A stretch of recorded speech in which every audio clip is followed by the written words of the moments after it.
Hello, everybody. Everybody eat, continue eating, but we are going to go ahead and get started, I think. Yeah, cool. All right. Well, welcome, everybody. My name is Walt Marchbanks. I use he, him pronouns. I'm the Customer Programs and Services Manager with the Port of Portland. We're coming to you live from the Chinook Conference Room in our Port of Portland headquarters building. And today is an opportunity for the airport to get together, to come together as a collective and celebrate the one thing that we all have in common, which is providing excellent customer service to everyone. So thank you all for being here. For those of you who joined in person, thank you Mod Pizza for catering today's event. But this event is really a great opportunity to celebrate the customer service success stories that we received over the past quarter, right? So in this case, it would have been from September through the end of the year. And I'm very excited to say that we had the largest number of nominations that we have ever seen with the program. We had 72 nominations that came in across all of our airport industries. Yeah, which is incredible. I've been with the program for 8 years now, and it's definitely the largest number of folks that we've ever had recognized in the program. For those of you who are in the room, we have all of our quarterly award winners today with one exception. So it's really a great turnout for the folks that are in the room today. And you have representation from across the entire airport community. So concessions, airlines, airline service providers, rental cars. It really is a little cross-section of the entire airport community, and that's something that's really special. And this event is really intended to thank and recognize our customer service superstars.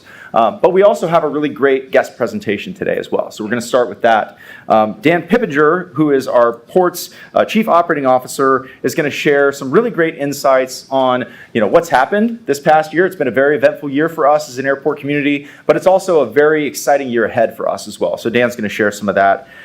Dan was named Port's Chief Operating Officer of the airport in 2020. In this role, he's responsible for the operation of PDX and our two general aviation airports. He's been with the port since 2006, was previously in the Coast Guard prior to coming to the airport, where he retired as an admiral. So very impressive career.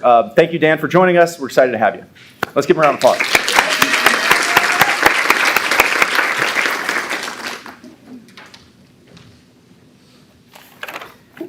Thanks, Walt. Appreciate it. It's an honor for me to be here with all of you. You can tell from my background, I'm actually from the marine side of the port. I'm sure I'm the only naval architect running an airport in the United States. But what really always impresses me is what a community the airport is, and how you have relationships with each other, how it's a city within a city, and it's just pretty awesome. It's a really fun place to work, and we get some really challenging things to work on, as you well know. Let me just talk a little bit about really, well, I'm not going to review the year in review because it's kind of been a crazy 4 months, right? When I'm out meeting with other airports and things, they're always asking me about, what was that pilot doing on mushrooms, right? And,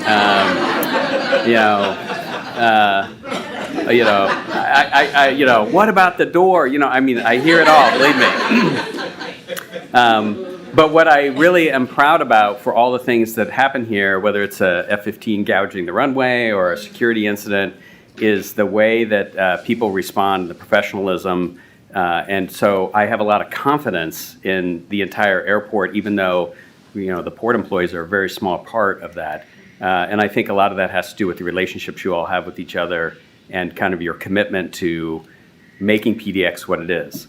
What I want to share with you is what physically PDX is going to look like and kind of the schedule for that. And I'm very excited about it.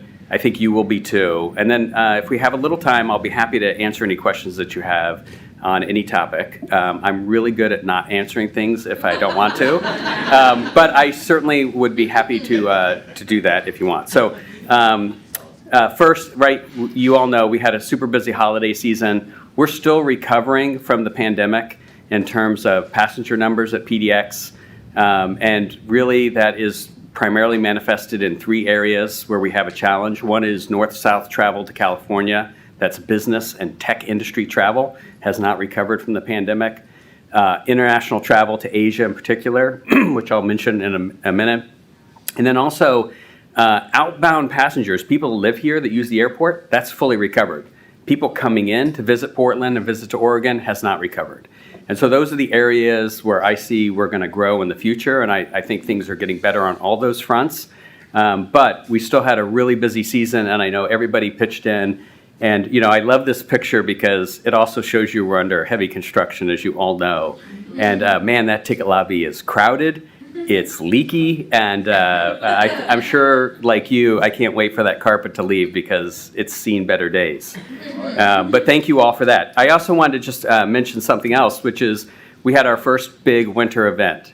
And whether you were here at a concessions program, whether you were here staffing TSA security checkpoint, running the Lost and Found office, or out on the airfield de-icing planes, or making sure, directing our port maintenance crew on cleaning the airfield and deciding priority taxiways, all those kind of things. Really, the entire airport performed really well. Ice is really hard for us. Snow is hard. Ice is really hard. And we were just talking at this back table with the Columbia River Gorge. The forecasting is forecasting. We were talking about this before, and I grew up on the East Coast in the Northeast, and you pretty much knew a day or two ahead of time the storm was either coming from the Midwest, Canada, or Florida, right? And you knew it was going to hit you, and you knew when it would be there. And out here, it's like, well, 48 hours of snow and rain, maybe some ice, yeah, okay. Oh yeah, 4 days of ice. I mean, it changes dramatically, and I know Steve Nagy, the airport operations director, he's always telling me, but he's always couching everything he says to me, and like, now, just remember, it hasn't worked out well for us in the past. I think the lesson learned for us here, and I think this year we did a really good job, is as an airport, we're changing our posture. We're investing in higher grade foul weather equipment, and we're being much more aggressive on staffing and contracting ahead of time. Severe events are getting severe to be normal to us and longer duration. So I just wanted to share that with you. That is a change in our posture, and it's something we've seen over the past couple of years, and it's affecting how we do our business. And I think it turned out really well given the severity of the issue. All right, let's talk a little bit about PDX Next, which is the brand name we apply to our huge capital program, which you're all thinking about the Terminal Core project, but if you've been here, the quick turnaround facility to wash and fuel rental cars, the P3 garage, the the rental car center, right, where we also have TSA, our police department, and our emergency operations center, Concourse B rebuild, Concourse A teardown, Concourse E extension. They're all part of this program, right? This just happens, the Terminal Core project just happens to be the last part of the symphony, right? It's the crescendo. So we're very excited to move past that, and I'll talk a little bit about that. But I wanted to just mention air service. I talked a little bit about passenger numbers. We are really focused on getting Asia service. And it's going to be a little bit for us to get there, but in the long run, I think we will. And I think we'll really focusing on getting a flight to Incheon, Korea, which is the airport right outside Seoul. And the reason for that is that Delta Airlines is a partner with Korean Airlines, and that is really the gateway to Asia travel, because Korean Airlines has an extensive network there. So that is our highest priority. Tokyo would be second, and we're working on all those all the time. We're also working at building out our domestic network in some places, and that's going really well. We've added a bunch of new flights recently, and service to places like Miami that we didn't have service before. So it's been robust and building, I think. We want to maintain our Europe service, which was best year ever this last year. Really, 2 year-round services, one to London and one to Amsterdam, and then seasonal service through Reykjavik and Frankfurt. And we expect that to continue as well. But the other focus for us is Mexico, and Mexico service, mainly to Mexico City and maybe some other destinations, is that north-south connection is another big place for us to work on. So just giving you a little bit of kind of flavor for the things we're thinking about would enhance air service for our community. You've all seen this rendering, right? I think it's on the roadway coming in as well, right? And it looks great. But before I just want to show you what it actually looks like, right? I can't wait for you all to get back there and see it. So this is the first phase, and I'll go through a little bit of the phasing for you.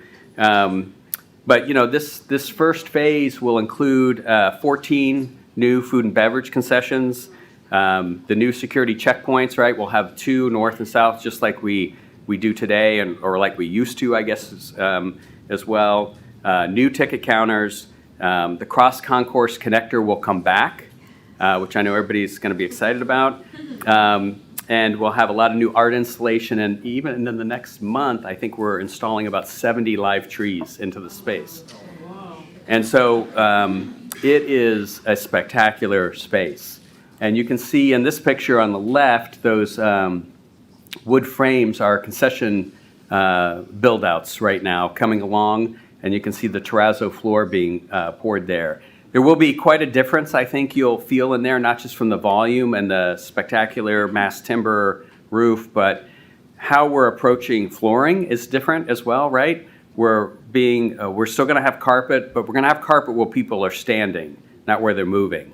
And so we'll have this terrazzo with these beautiful patterns in it to help people wayfind so they know where to go, what direction to be traveling. It'll be intuitive to them. And it's also a big help with people in wheelchairs, right? So we're excited about kind of blending both the carpet experience, which people love, and also better mobility and wayfinding for folks as well. So let me just remind everyone, so the blue area is phase 1. There's a dead area in the ticket lobby, which I'll talk about in a second, and the red area is phase 2. What's being delivered in May is this phase 1 area. The area in the ticket lobby you're seeing there, that's also part of phase 1, but it'll take us another 4 months through the summer to clean those up, right? There's just no way to kind of do it all and not have that kind of impact, right? Because we're going to do it overnight, right? It's not like a big phased opening where we do it. It's just one night. We're going to take down those essentially curtains and close off existing ticket lobby and move people through. So if you show up here at 11:30 at night, and you're catching a late flight, you might go through the old system. If you show up at 3 a.m., you're going to go through the new system, right? It'll just be an overnight switch. So that is a big focus of us, of the project and the airport team right now, and our partners, particularly at TSA and the airlines, to get ready for that. There's a big program you might hear about. We call it ORAT. It's Operational Readiness and Testing, or some other kind of acronym, but that's the easy one to remember. And it's really about getting everything ready to open and testing it and making sure it's good to go, right? That the security checkpoint actually works, right? That the bag handling system actually works, that the airlines have their IT equipment installed and can rebook tickets if they need to. All that stuff has to happen by late May, right? And so that's all hands on deck from the port right now and our partners to get that done. So phase 1, delivered in May. Ticket lobby cleaned up over the next 4 months. Phase 2, end of 25. We got another year and a half after that. So what you'll get in phase 2, though, I think I got a little more. Well, that's what it'll look like at the end. It's a completely different airport. How many of you have actually been behind the construction and seen it? So some. It's not the same airport. It's like we're building a brand new airport just inside of the existing one. I'm really excited for you all to see it. It's fantastic. The second phase will still require the bypasses to be there for another year and a half. We were just joking around with the Tinder Loving Empire gang. It'll be a lot easier to get to Concourse C and D than it is today.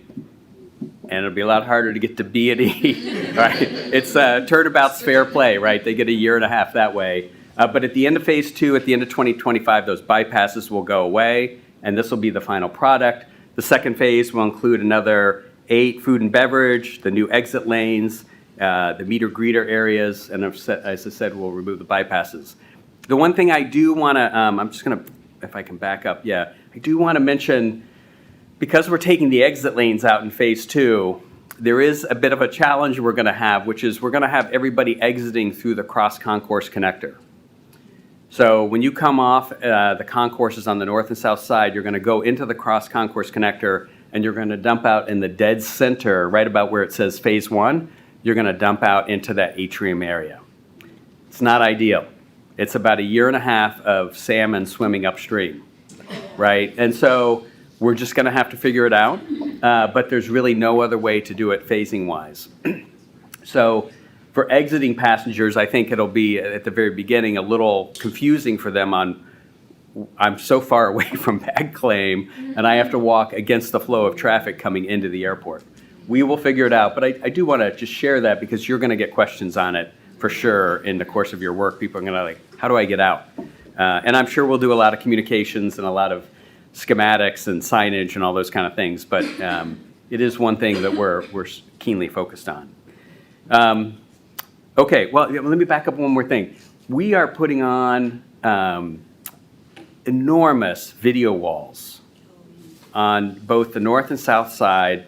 As you walk through the ticket lobby, through that wood-floored area and into the atrium and turn north or south of the checkpoints, you'll see the mezzanines, which are the gray kind of bars sticking down, right? There's upper floors on that. We'll have a conference center on one, and on the other side we'll have a number of offices like the USO, Lost and Found, things like that.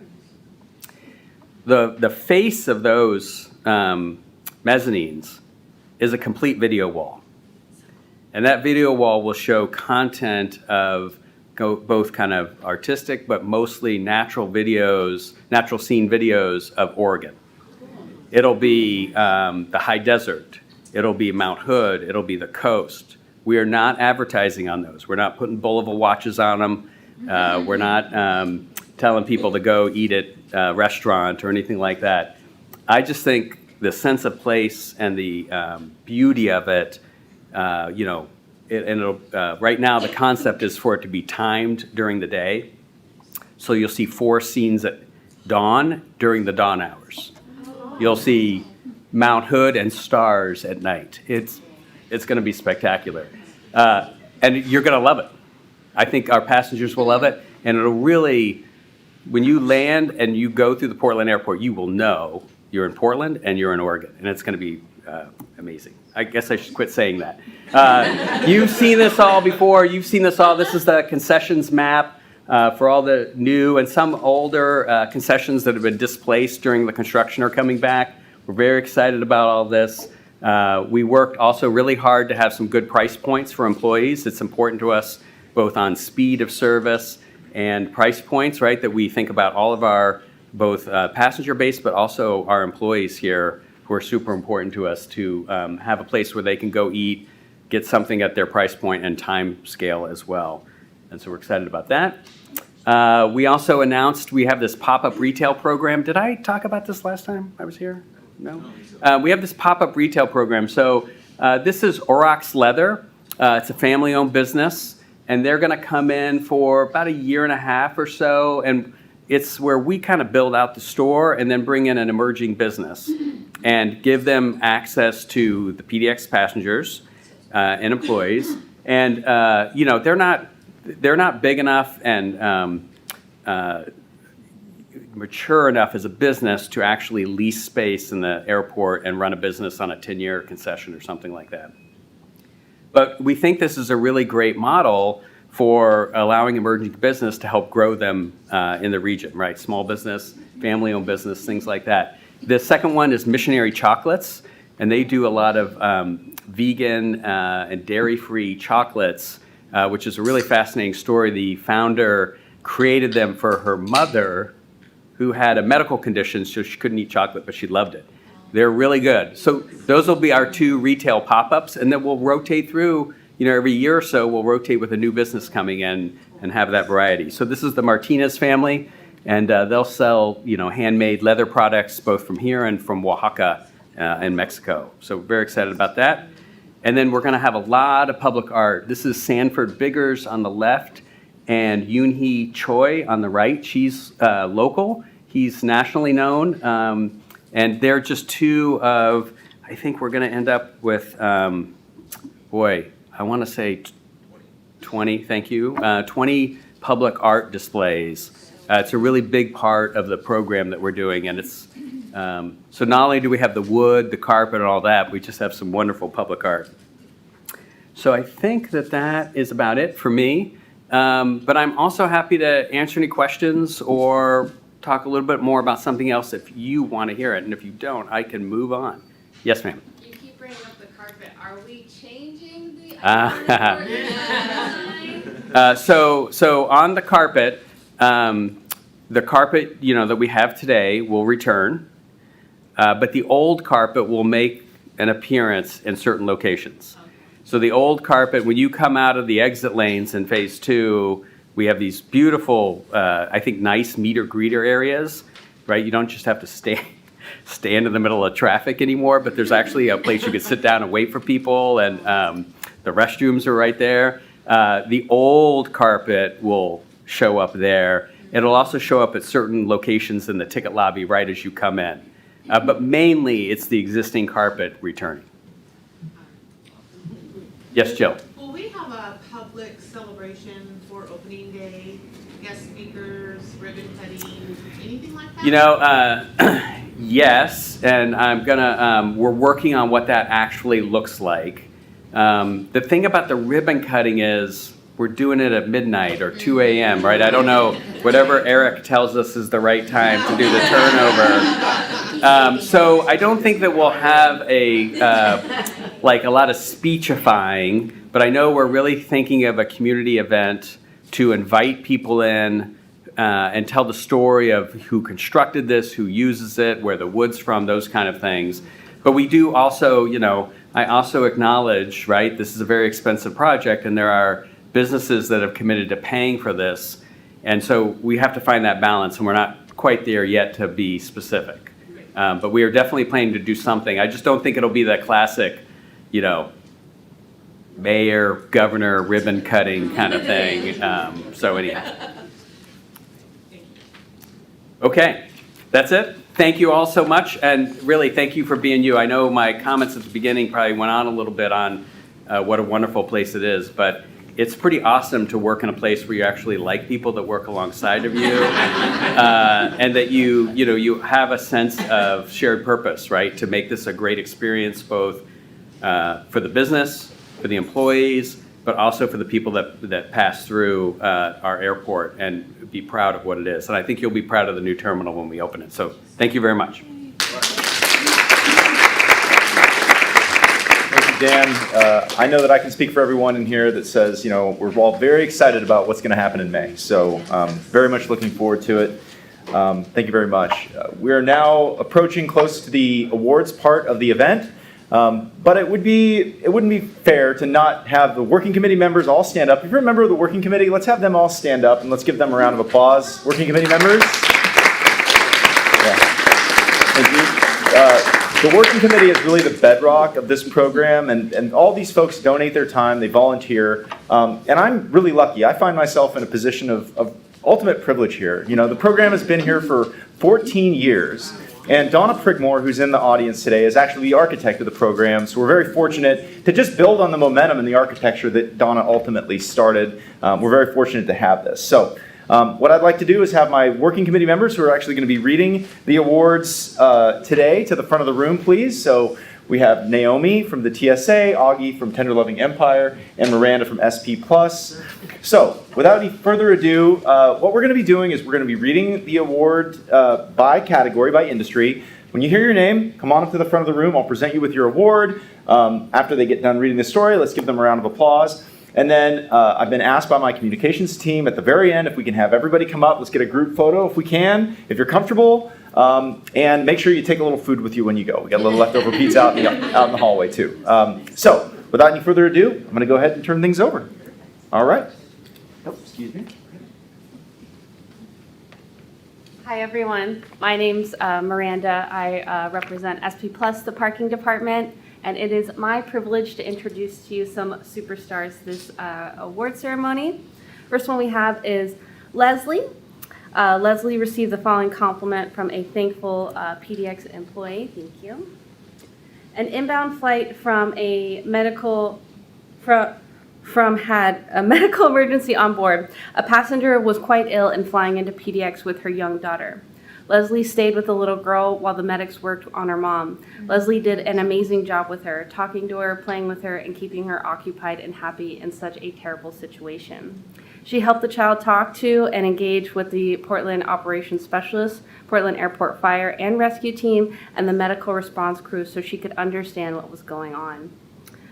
Know she was safe and that we we would take care of her and her mom. Leslie was vital to the situation being successful. Without her and other Southwest airline employees, this situation could have been a disaster. Thank you so much, Leslie.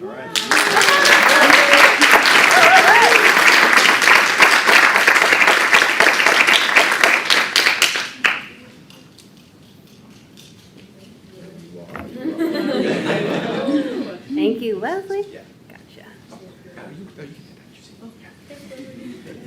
All right. I would also like to introduce Verla. Verla received the following compliments. I was traveling from PDX and stopped for a coffee and water at Stumpton. Thank you, thank you. I was in the midst of an allergy attack that had my eyes watering. As I walked up to order, your employee took one look at me and kindly asked, "Do you need a hug?" I quickly thanked her for her kindness and explained that it was allergies, that I had my eyes watering, not distress. We had a nice chat while she and a coworker were preparing my coffee, and I went on with my travels. Her kindness and care have stayed with me, and I wanted to let her employer know how much that small comment has stayed with me and how much I appreciate her going forward and going above and beyond to show compassion to Stumptown's customers. I hope you will share my gratitude with her. Thank you so much.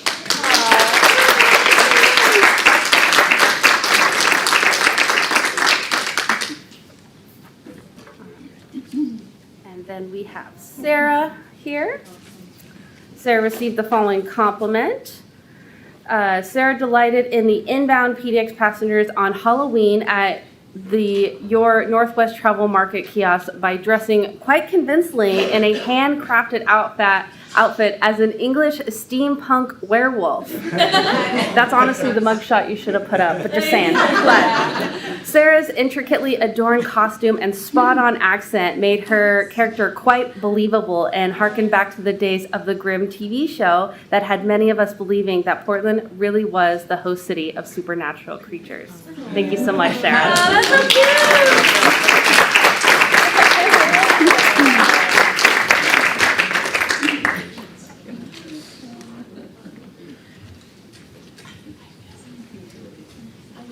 Hi, everybody. I'm switching over. My name is Naomi Eckstein with the TSA, and I am happy to bring up Jason Moon. Are you around, Jason? Come on up. I'm going to make you stand up here while I read this. I'm that kind of gal. So Jason was with the Dollar Rent-A-Car. Here he is. So Jason has actually received a lovely compliment from a traveler, and that I'm going to read to you today. Jason at the rental car counter went above and beyond to help me, and I was an already frustrated traveler. It was late. I had already missed one flight, and the next was delayed 6 hours. When I arrived at PDX, I was sure Dollar Car would be closed, as the website said the car rental counter closes at midnight, and it was now almost 1 a.m. But Jason was at the counter, still working, with a few people in line. When I thanked him for staying open to help, he smiled and said he understands how stressful flying can be, and he'd help everyone in line even if they didn't have a reservation. Jason honored my reservation that was clearly expired by this point. When I shared my experience with a relative, they said they had also used Dollar and had a great experience. I appreciate that Jason made me feel genuinely welcome to be renting a car so late in the night. He ensured Dollar will be my first choice in the future. Good job, Jason.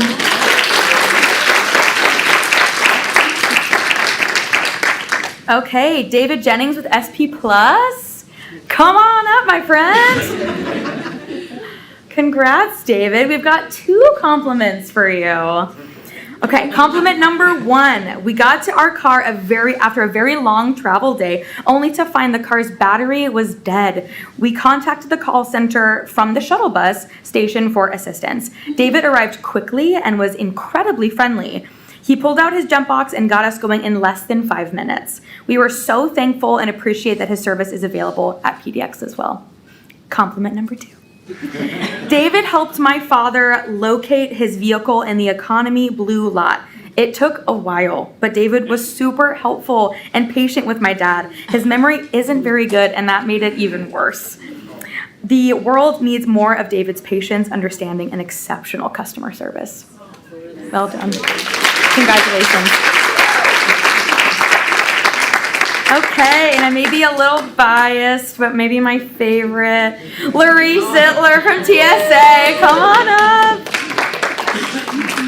I can speak from personal experience that Larice is truly dedicated to having an incredible attitude at the security checkpoint. Whenever she's around, she's one of our lead officers and imparts that upon our officers as well as our leadership. So thank you, Larice, from me to you. And then we have this compliment as well. She went far and beyond to assist me when it appeared that I had lost my watch at the TSA checkpoint. Without a moment's hesitation, she inspected and rescanned my entire bag to find the watch. This was most helpful and quite refreshing. Thanks, Larice. Thank you. Good job.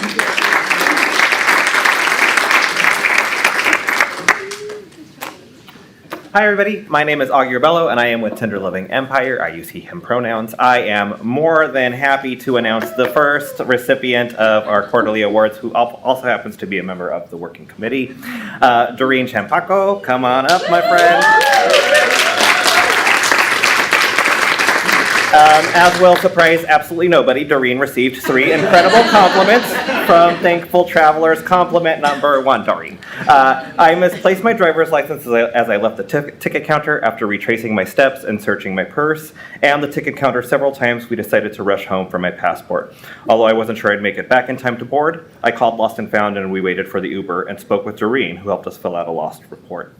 She also let me know that I could pass through TSA security with extra screening instead of speeding home for my passport. Once I completed the screening process, I checked my phone and saw that I had missed a call and a text with a photo of my driver's license attached. I got in touch with Doreen and she told me that she was on her way to our gate with my driver's license. Her kindness, problem-solving ability, and thoughtfulness were so unexpected and appreciated that it made me cry. What started out as a very stressful morning became a great beginning to our vacation. She's an incredible employee and a wonderful ambassador for PDX. I'm so grateful for her help and can't thank Doreen enough. Compliment number 2. We can save the applause till the end. There's a lot we're going to cover here. Compliment number 2.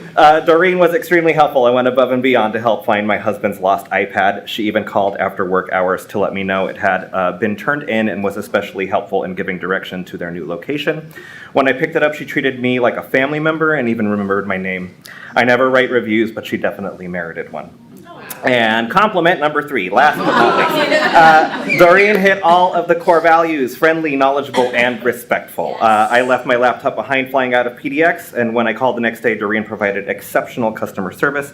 As you can imagine, losing something like this is stressful. She was able to quickly find the item, confirm its safety, and provide me detailed instructions on how to pick it up, and she did all of this without any sense of frustration or exasperation. Thank you so much, Doreen. We are so lucky to have you at PDX, Doreen. Thank you.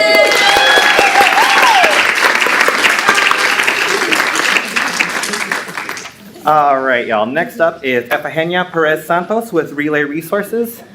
Come on up, Efigenia. Efigenia received the following compliment from a member of the Volunteer Information Program. Efigenia helped communicate with a Spanish-speaking couple and their young child. The family were from Venezuela and were trying to get to Vancouver, Canada to live with family. Unfortunately, they were stuck at PDX and had spent the night in the airport and had no food, money, and no idea how to get to their destination. Efigenia went out of her way to help them get food and followed up to ensure they got assistance to reach their destination. Angel with ABM and Port of Portland Airport Operations Specialist Danny Gilliand worked to get the family on a flight. And the several times that I have seen Efigenia working at PDX, she has always been friendly, compassionate, respectful, and helpful. PDX is lucky to have such a kind, caring janitor. Thank you, Efigenia.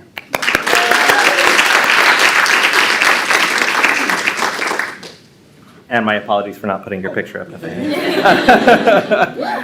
Next up is a double award for Philip Britton and Luis Barker. Philip is not here anymore, but Luis is going to come up. Philip's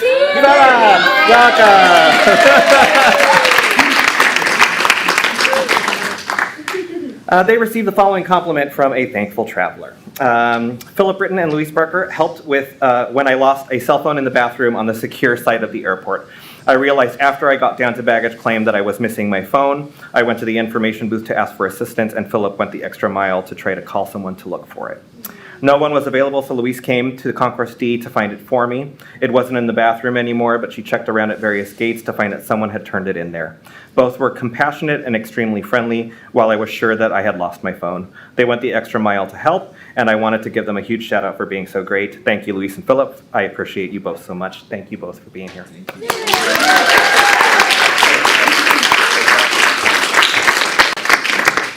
Now, for all of our award winners in the room, I just wanted to make sure everyone was aware, in the terminal later this afternoon, we'll be having your photos up on the flight information displays. We're also working on doing a series of spotlight videos, so you may have heard from our friends in corporate communications. So if you have, kindly reply back to them, and we'll make sure that we get all of that taken care of. And lastly, let's just give our superstars a final round of applause. Congratulations. All right. Thank you all so much for being here. It truly is a pleasure. So thank you so much. Photo!